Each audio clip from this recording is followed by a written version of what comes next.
भारत माता की। भारत माता की।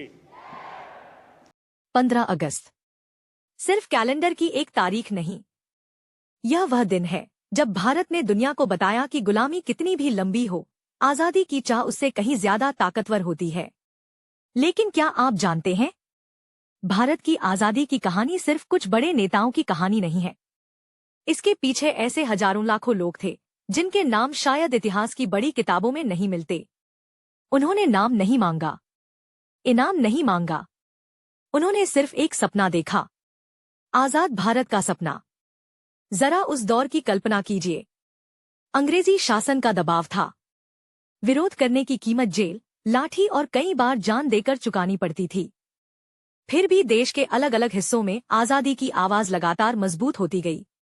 किसान उठे, विद्यार्थी आगे आए, महिलाओं ने आंदोलन में हिस्सा लिया, आदिवासी समुदायों ने अंग्रेजी सत्ता को चुनौती दी और छोटे छोटे गांवों तक आजादी की लौ पहुंच गई। यह लड़ाई सिर्फ मैदान में नहीं लड़ी गई, यह खेतों में थी, स्कूलों में थी, अखबारों में थी और उन घरों में भी जहां माताएं अपने बच्चों में देश के लिए कुछ करने का साहस भरती थीं।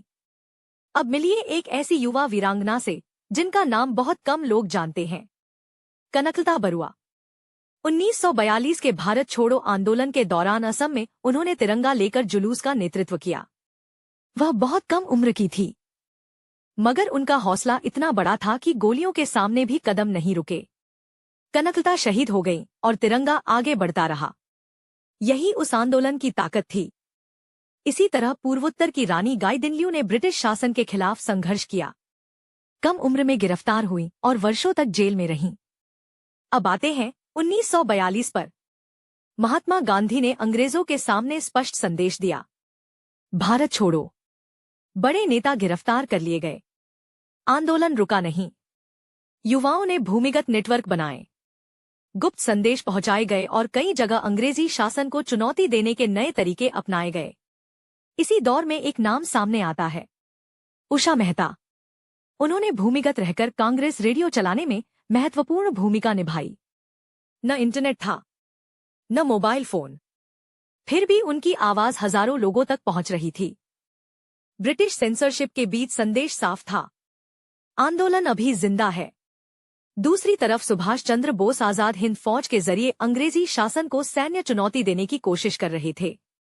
रास्ते अलग थे, पर मंजिल एक थी, स्वतंत्र भारत। और फिर आया 15 अगस्त 1947। भारत स्वतंत्र हुआ। लंबे संघर्ष के बाद एक विशाल देश अपना भविष्य खुद लिखने जा रहा था। आजादी की इस खुशी के साथ विभाजन का दर्द भी आया। लाखों परिवारों को अपना घर छोड़ना पड़ा और बहुत से लोगों ने अपनों को खोया। इसलिए 15 अगस्त सिर्फ जश्न का दिन नहीं है, यह उन लोगों को याद करने का दिन भी है जिन्होंने आजादी की कीमत चुकाई। आज हम स्वतंत्र भारत में सांस लेते हैं, अपने सपने देखते हैं, अपनी पसंद की सरकार चुनते हैं, मगर यह सब अपने आप नहीं मिला। किसी ने जेल में रात बिताई, किसी ने लाठी खाई, किसी ने परिवार से दूरी सही। बहरहाल आगामी 15 अगस्त 2026 को प्रधानमंत्री नरेंद्र मोदी लाल किले की प्राचीर से राष्ट्रीय ध्वज फहराकर राष्ट्र को संबोधित करेंगे और देश अपना 80वां स्वतंत्रता दिवस मनाएगा। यानी जिस लाल किले की प्राचीर से कभी अंग्रेजी शासन की सत्ता दिखाई देती थी, वहीं से आजाद भारत अपनी अगली यात्रा का संकल्प दोहराएगा। कितना अद्भुत बदलाव है। कल हमारे पूर्वज आजादी के लिए लड़ रहे थे, आज हमारी पीढ़ी भारत के भविष्य को और मजबूत बनाने की जिम्मेदारी उठा रही है।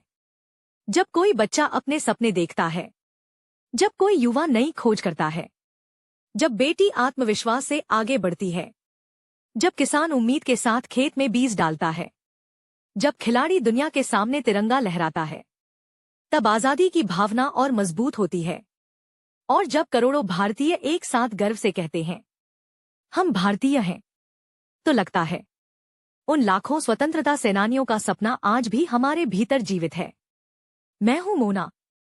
अगर आपको भारत की यह कहानी दिल से अच्छी लगी हो तो वीडियो को लाइक करें, NIA न्यू इंडिया एनालिसिस को सब्सक्राइब करें और इसे हर उस भारतीय तक जरूर पहुंचाएं जिसे अपने देश की कहानी पर गर्व है।